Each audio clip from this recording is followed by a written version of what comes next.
This person emailed me, and I'll put it on the screen, that they work at Alo, and they looked up Erika's account. And it appeared that she had spent over $1,000 buying Alo clothing the day after Charlie was... Everyone deals with grief in their own way, but people online were shocked by claims about Erika Kirk after Charlie's passing. According to reports floating around social media, Erika was allegedly seen celebrating instead of mourning after Charlie's tragic demise. One source claimed that just 12 hours after Charlie's body was found, Erika allegedly went on a major online shopping spree at ALO and spent more than $1,000. The claim came from an anonymous ALO employee who supposedly checked Erika's account and said she bought several black outfits on September 11th, only one day after the heartbreaking incident at Utah Valley University. At first, many people brushed the story off as another internet rumor targeting a grieving widow. That Erika Francevey, her maiden name, purchased $1,043.30 worth of clothing on September 11th, 2025 at 11:10 a.m. Guys, put this into perspective. I'm looking it up here. Charlie Kirk was announced to be at 4 p.m. on September 10th. Not even 24 hours later, Erika went home, woke up in the morning, and bought an Alo tracksuit. But things heated up fast when online investigators pointed to a photo of Erika stepping off Air Force 2 around 5 p.m. Mountain Time on September 11th, wearing what appeared to be a black ALO tracksuit. For months now, Candace Owens has continued pressing Erika with questions about where she was when she first learned about Charlie's death.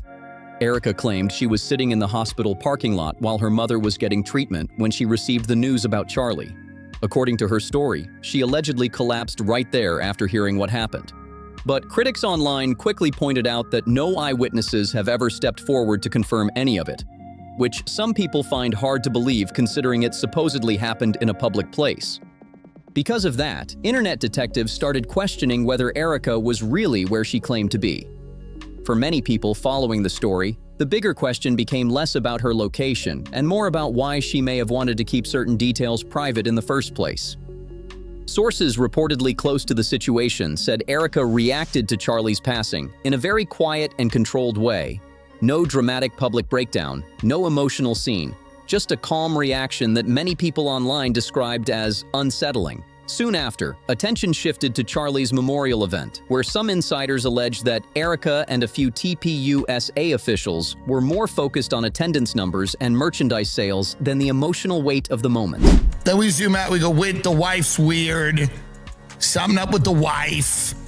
The organization's weird. Something's up with them. 3 weeks after the guy's dead, she's out there with sparklers. They're doing Cirque du Soleil. Something's off. Something's weird. Reports surrounding Charlie's memorial sparked even more controversy online after claims surfaced that Erika allegedly approved the idea of displaying a replica of the tent connected to the tragic incident. Critics blasted the decision, saying it came across more like a dramatic symbol than a respectful tribute, and the backlash spread fast across social media. Several sources also claimed that Erika was actively sending text messages asking people to donate money connected to Charlie's memorial events. That detail only added more suspicion for people who already believed her behavior after Charlie's passing seemed unusually detached or business-focused. Another moment that grabbed attention happened during TPUSA's annual America Fest conference. While speaking publicly, Erika reportedly said the phrase, "Once he was assassinated," before quickly correcting herself in the next sentence by saying, "when." Even though she immediately fixed the wording, online critics heavily focused on that first statement and started questioning whether it sounded too calculated or rehearsed. For some observers, the wording raised eyebrows because once can sometimes suggest expectation or inevitability rather than shock or surprise, which only pushed more speculation across the internet. The kids, get security, get the kids, he's been shot. I sprinted out of her treatment center. I just collapsed in the middle of the parking lot. Called our security. Yeah. Unbelievable nightmare. Okay, So a little bit more there. She got the call with Mikey. She collapses in a parking lot. She had blonde hair. Like, that's what I'm looking for. Like, there should have been a lot of eyewitnesses to this scene of a woman collapsing. It also would require, of course, if you collapse in a parking lot, that the nurses are going to come out, escort you back in. How are you going to get from that parking lot? Are they going to call the police? Erika also raised eyebrows during an interview when she said she was not afraid of becoming a single mother after Charlie's passing because she viewed her mother, Lori Franzve, as the ultimate example of an independent woman. Erika described Lori as someone who successfully managed multiple businesses while raising her on her own after a divorce. She even suggested that adjusting to life as a single parent was one of the least traumatic parts of losing Charlie, which shocked a lot of viewers online. But critics quickly pushed back on that version of events. According to reports and people familiar with the family history, Erika's father, Kenneth Franzve, was reportedly very involved throughout her childhood and even spent years as a stay-at-home dad. On top of that, after her mother later married Larry Guinta, many people pointed out that Erika also grew up with a supportive stepfather figure in her life, giving her what some described as a bonus dad situation. Since stepping further into the public spotlight, Erika has often presented herself as a strong and independent leader who can balance family life while helping run TPUSA, inspired by the example she says her mother set for her. And you can see from behind me, this is a recreation of the tent where Charlie Kirk lost his life at Utah University in September, and people are taking selfies with it. I can't. But according to insiders, some people inside the organization allegedly believe that image was carefully crafted to strengthen Erika's reputation and make her appear more qualified for a future leadership role at Turning Point. At the same time, rumors of internal problems have continued spreading fast. Sources claim that several donors have reportedly started distancing themselves from the organization because of growing concerns surrounding leadership and public perception. One donor allegedly said, "The culture inside Turning Point has changed dramatically from what it once was," claiming the current management focuses more on fundraising, influence, and high-level connections than the original mission of the group, even during moments tied to grief and tragedy. Some insiders have alleged that TPUSA executives were encouraged to connect with potential donors by heavily emphasizing Erika Kirk's grief and public image after Charlie's passing. But according to critics, that strategy has reportedly started losing effectiveness as more people online question the narrative being presented and look deeper into the situation for themselves.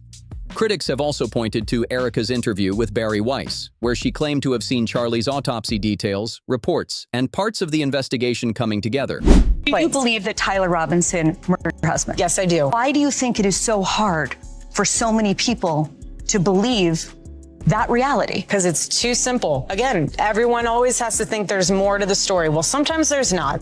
I've seen the autopsy report. I've seen our case pulled together. I've been in constant contact with our lawyers, the prosecuting team. I've seen it all. She is evil. When I watched that, I went, she's evil.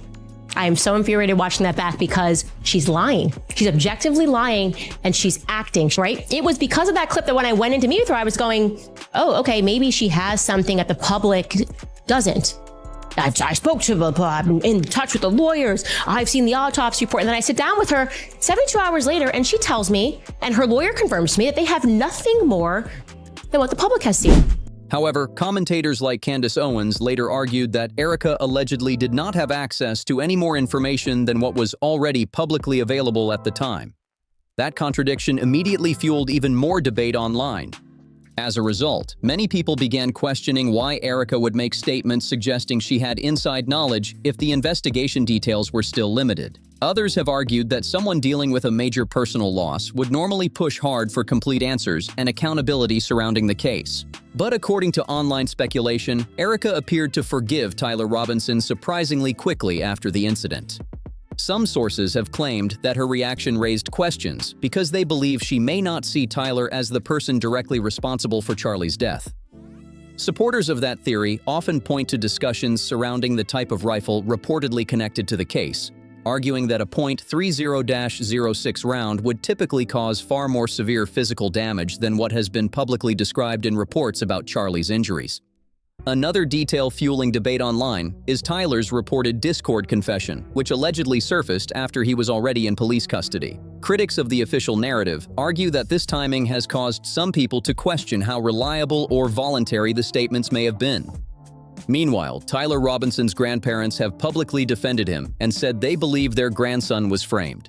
Across social media, gun enthusiasts, hunters, and former military members have also shared opinions about the firearm allegedly used, claiming the reported injuries do not fully match what they would expect from a .30-06 rifle during the incident at UVU.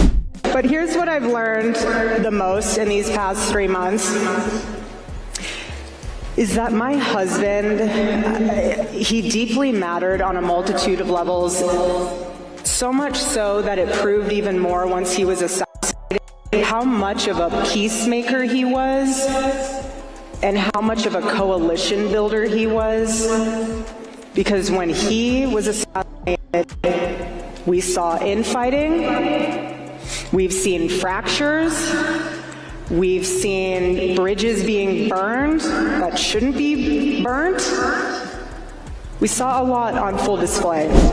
Critics online have continued questioning the official version of events, especially after claims surfaced that the bullet connected to Charlie Kirk's death was reportedly never recovered, according to investigative discussions shared online. Some commentators sarcastically argued that the public is being asked to believe Charlie somehow survived damage that should have looked far more severe based on the weapon reportedly involved. Those suspicions only grew stronger after reports claimed a cleanup crew was allegedly brought in quickly to clear the stage area at UVU shortly after the incident. Because of that, some people have openly questioned why Erika has not publicly pushed harder into alternative theories or unexplained details surrounding the case. Critics also point to her appearing at public dinners and events alongside high-profile figures, including FBI Director Kash Patel, while continuing to accept the lone gunman narrative. Online speculation around those appearances has fueled even more debate about whether Tyler Robinson's role in the case is fully understood. As more details and rumors continue spreading online, the entire situation around Charlie's death has turned into a massive storm of speculation, accusations, and unanswered questions. Every new interview, leaked claim, or insider statement seems to create another wave of controversy surrounding Erika, TPU-SA leadership, and the investigation itself. Critics have especially focused on what they describe as inconsistencies in public statements, arguing that certain timelines, reactions, and decisions still do not fully add up. Supporters of Erika, however, say people are unfairly twisting grief, shock, and public pressure into conspiracy theories without concrete proof. That divide has only made the conversation more explosive across social media platforms. Erika sat down for an in-person interview with the New York Times days after Charlie was publicly assassinated, and she confirmed to them that the least traumatizing part about Charlie's assassination was the prospect of her now having to raise her children alone because she had seen the example set for her by her mother growing up. At the center of it all is one major question that keeps getting repeated online. If there are still doubts, conflicting reports, and people demanding deeper answers, why does it feel like so many discussions are being shut down instead of fully addressed? For many following the case, the controversy is no longer fading away. It's only getting louder by the day. The deeper people dig into the story, the more divided the public becomes. Some believe the investigation already found the right answers, while others are convinced there are still major gaps that have not been properly explained. Online forums, live streams, and social media threads have turned into non-stop battlegrounds filled with theories, timelines, and heated arguments from every direction. One thing that keeps drawing attention is how quickly public opinion shifted after Charlie's death. At first, sympathy poured in from everywhere. But as more claims, interviews, and alleged insider leaks surfaced, the focus slowly moved from mourning to suspicion. Every public appearance from Erika and TPU-SA leadership now gets analyzed frame by critics searching for clues or contradictions. She sent mass text messages to people asking people for money. She's worth tens of millions of dollars. Exactly. It's a grift. I think it's a little suspicious that they monetize the death of like the head of the organization. Meanwhile, supporters continue defending Erika, arguing that people are reading far too much into emotional reactions and isolated comments during an extremely difficult time. But despite those defenses, the speculation refuses to slow down, and with new allegations still surfacing online, many people believe this controversy is far from over. Now, attention is shifting toward what could happen next for TPU-SA and the people closest to Charlie's inner circle. Behind the scenes, insiders claim there is growing tension about the organization's future, especially as public criticism keeps building online. Some supporters reportedly worry that the nonstop controversy is starting to damage trust in the movement and create cracks inside the leadership structure itself. At the same time, independent commentators and internet investigators continue digging through old interviews, archived posts, and public records searching for anything they may have missed. Every resurfaced clip or statement instantly spreads across social media, where thousands of users break down tiny details and push fresh theories into the spotlight. The consequences of me being right is that there is a multi-agency cover-up to frame Tyler Robinson. Why? Because he then supposedly, an hour and a half after that Miranda recording, if I'm right, the Miranda reading, he supposedly confessed to his buddies on Discord. And if I'm right, who the hell wrote that Discord message? Who wrote it? Did Tyler Robinson write that Discord message? And if Tyler didn't write that Discord message and someone faked it, why? Why did they fake the Discord message? And if they faked the Discord message, did they fake the text messages? Well, we can't know because they're not going to introduce the forensic evidence of this. They're just going to introduce the screenshots. Even with all the noise, no clear resolution seems close. The case has become bigger than just one event. It has turned into a public fight over credibility, influence, and who people choose to believe. And as more voices join the conversation every day, the pressure surrounding Erika, TPUSA, and the investigation only keeps getting more intense. What makes this situation even more explosive is how many unanswered questions still keep circulating online. People are not just debating the investigation anymore. They are questioning the motives, the timing, and the behavior of nearly everyone connected to the story. Each new rumor or leaked claim adds another layer to a controversy that already feels impossible to untangle. Some online commentators believe the biggest issue is the growing gap between the official narrative and what critics think they are seeing in public interviews and appearances. They argue that every carefully worded statement, every awkward correction, and every sudden shift in tone only creates more suspicion instead of calming people down. Meanwhile, supporters push back hard, saying grief affects everyone differently, and that internet speculation has gone way too far. Still, the public fascination around the case refuses to fade. Videos discussing Charlie's death continue pulling huge numbers online, and every new development instantly sparks another flood of reactions, debates, and theories. Here's what his grandfather had to say briefly at the hearing. What are you guys for Tyler? What are you for Tyler or the other side? Grandparents. Oh, your grandparents? Oh, I'm really sorry you're going through this. Yeah, it's tough for you guys. Yeah, it sucks. But we're here to support him. Yeah, we think your grandchild is absolutely framed, but I'm an investigative journalist, so well, I can see. Man, you know, you're constant. Like, I can tell you that you're very right. Right now, one thing is clear.